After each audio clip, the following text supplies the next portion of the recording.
बिस्मिल्लाहिर्रहमानिर्रहीम। मैं हूं बिशारत राजा शहर इक़दार से एक और वीलाग के साथ आपकी खिदमत में हाज़िर। नाज़रीन, गुज़श्ता वीलाग में मैंने आपको बताया था कि कुछ नई चीज़ें डेवलप हो रही हैं। जैसे ही वो डेवलप होंगी कुछ नई चीज़ें सामने आ रही हैं सुप्रीम कोर्ट के हवाले से भी और हुकूमत के हवाले से भी। जो इस वक्त सेटअप मौजूद है, इसे आप हुकूमत तो कहें या ना कहें, लेकिन मैं इसे एक सेटअप कहता हूँ कि जो ताकतवर हलकों ने 25 करोड़ आवाम की गर्दनों पर जो मुसल्लत किया है। लेकिन ये है कि हमें अब तो ज़रा हुकूमत ही कहेंगे इसे, क्योंकि फैसले तो करते हैं जैसे 26वीं आईनी तरमीम लाई गई, उस हवाले से भी ज़रा हुकूमत का यह आइन बनाया उन्होंने, तो फिर हुकूमत ही कहें इसे। कुछ आम चीज़ें सामने आई। आज चीफ जस्टिस यहिया अफरीदी लाहौर गए हुए थे। वहाँ पर उन्होंने जेल जो रिफॉर्म्स के हवाले से एक मीटिंग तलब की हुई थी। वहाँ पर उस मीटिंग में खतीजा शाह, जिनका तल्लुक़ पाकिस्तान तहरीक इंसाफ से है, और आपको नाज़रीन आपको याद होगा कि 9 मई के हवाले से वो उन्होंने 9 माह जेल काटी है, वो भी इस मीटिंग में शामिल थी। इस पर भी बात करेंगे। फिर उसके बाद अगला जो हफ्ता है जो शुरू होने वाला है 2 दिन के बाद, परसों मतलब आप कह लें जो शुरू होने वाला है, इस हफ्ते में बहुत अहम फैसले किए जाएंगे। सुप्रीम कोर्ट में एक तो जुडिशल कमीशन का अहम इजलास मंगल को तलब किया गया, चीफ जस्टिस यहिया अफरीदी ने उन्होंने तलब किया है।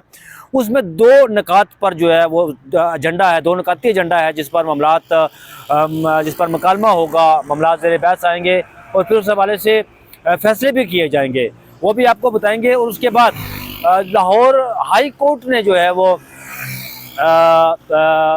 26वीं आईनी तरमीम सुप्रीम कोर्ट में चैलेंज की है, उस पर भी बात करेंगे। गुज़श्ता वीलाग में मैं थोड़ी सी उस पर बात की थी। और उसके एक और आखिरी बात ये कि जो वकला तंजीम है हामिद खान ग्रुप, वकला जो प्रोफेशनल ग्रुप जिसे कहते हैं, उसका जो चेयरमैन बनाया गया है एक्शन कमेटी का, वकला तंजीम को मुतहर्रिक करने के हवाले से कि वकला का एजिटेशन एहतजाज के हवाले से शुरू किया जाएगा। मुनीर मलक जो 2007 में आज़ाद अदलिया के रूए रवां थे, जो तहरीक चली थी उस वक़्त, साबिक़ उस वक़्त के शाहरो चीफ जस्टिस इफ्तिखार मोहम्मद चौधरी जिन्हें कहते हैं, बदकिस्मती से कहें आपके, वो भी नून लीग के बड़े ही पे, उन्होंने भी नून लीग के लिए काम किया था। और ये वो चीफ जस्टिस काजी फाइज साहब के मेंटोर थे। वो अक्सर कहते होते कि मेरे मेंटोर हैं वो। फिर जैसा मेंटोर होगा वैसा वो भी चीफ जस्टिस ही हुआ होगा। चीफ जस्टिस काजी फाइज साहब के वो मेंटोर थे। उसे उस तहरीक के रुए रवां मुनीर मलक, उसको उसका चेयरमैन बनाया गया। और अली अहमद कुर्द ने बाद में प्रेस कॉन्फ्रेंस की और उन्होंने कहा कि नई छड्डांगे के नाम से तहरीक चलाएंगे। अब नई छड्डांगे से पता नहीं कौन सी मुराद है कि क्या छड्डांगे, इस पर भी बात करेंगे। और आखिर में आपसे एक अपने हवाले से भी बात करनी है। मैंने गुज़श्ता वीलाग में भी बात की थी और उसके बाद दोस्तों ने कमेंट्स भी किए। मैं आप सबके कमेंट्स मैंने पढ़े हैं, कुछ के जवाब दिए और कुछ के जवाब मैं रात को इंशाल्लाह दूंगा, तो उस पर भी बात करनी है। तो मैं आते हैं पहली खबर की तरफ। चीफ जस्टिस यहिया अफरीदी ने आज लाहौर में बड़ा भरपूर मसरूफ़ तरीन दिन गुजारा। उन्होंने वहाँ पर जेल रिफॉर्म्स के हवाले से एक मीटिंग बुलाई हुई थी, जिसमें IG पंजाब बैठा हुआ था, सर झुकाए। वहाँ पर आज चीमा बैठा हुआ था, एडमिनिस्ट्रेटिव जज लाहौर हाई कोर्ट के बैठे हुए थे। उसके बाद खतीजा शाह वहाँ पर उस मीटिंग में बैठी हुई थी। खतीजा शाह नाज़रीन वही है जो 9 माह जेल में रही और जिसे कहते हैं कि कोर कमांडर, वो जना होस बाद में बनाया गया, वो था तो कोर कमांडर होस ना।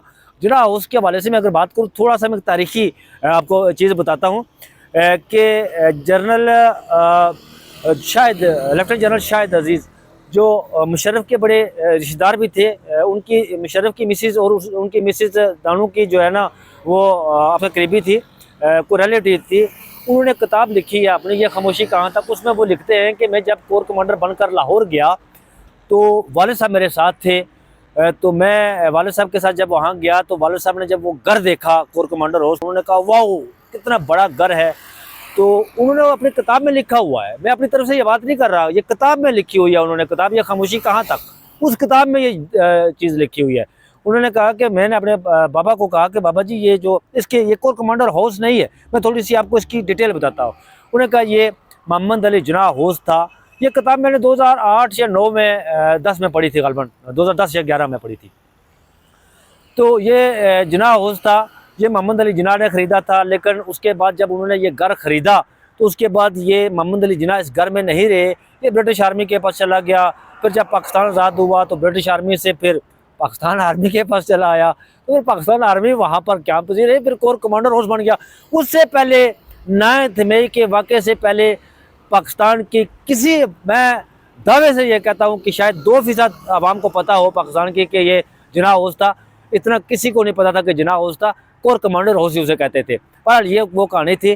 तो बाद में कर रहा था खतीजा शाह की, कि खतीजा शाह 9 माह जेल में रही, और जो कमेटी बनाई गई, रिफॉर्म्स कमेटी बनाई गई जो चीफ जस्टिस ऑफ पाकिस्तान ने बनाई है, उसमें नाज़रीन खतीजा शाह भी शामिल है। उस कमेटी की एक अहम मेंबर है, उसमें आज चीमा भी शामिल है।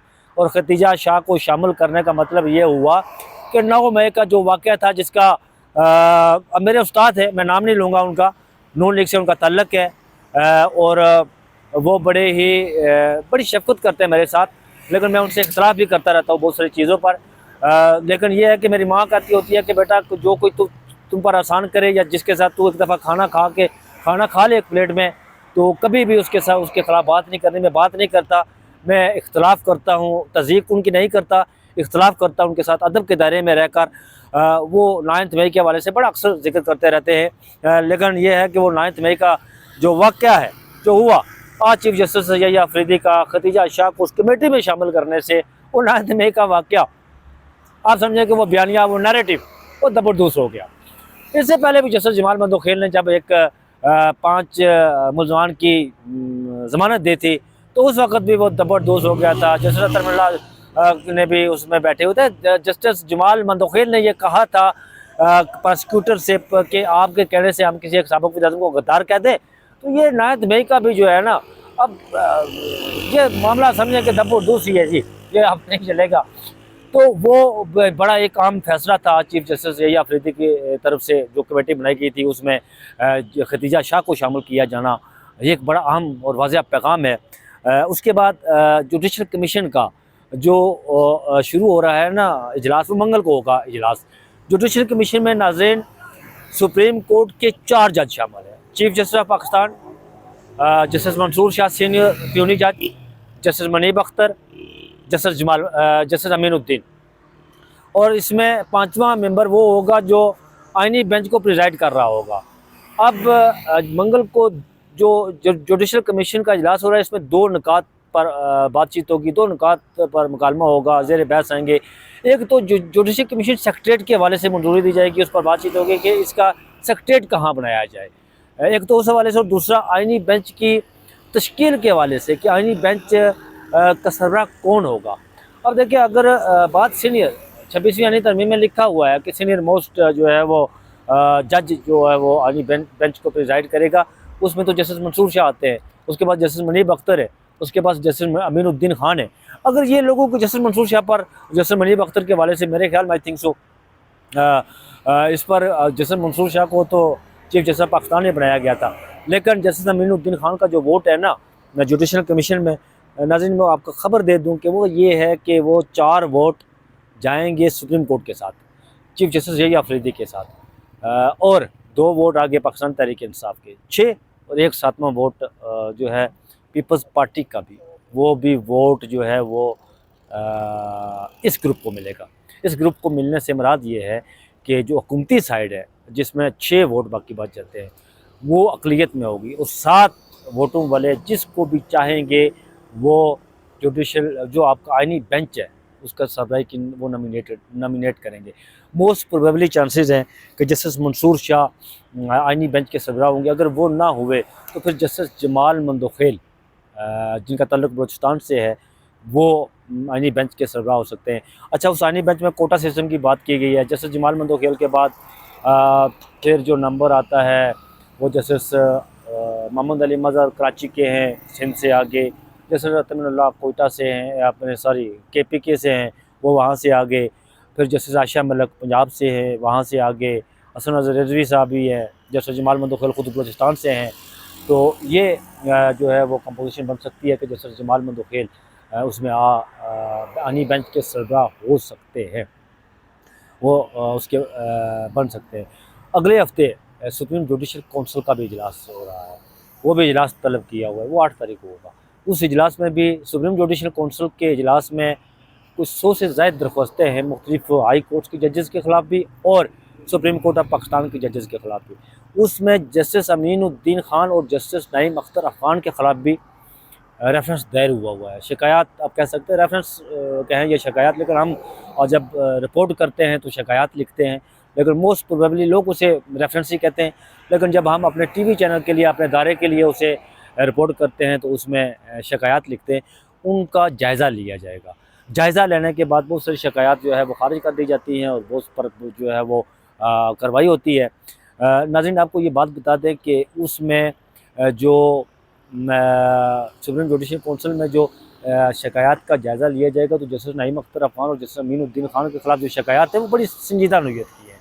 उन्होंने, आपको याद होगा कि 12 जुलाई के फैसले में लिखा था, इख्तिलाफी नोट लिखा था, फैसला ने अपना इख्तिलाफी नोट लिखा था और इलेक्शन कमीशन पाकिस्तान को कहा था जी कि आप इस फैसले पर जो है ना वो अमल दरामद ना करें।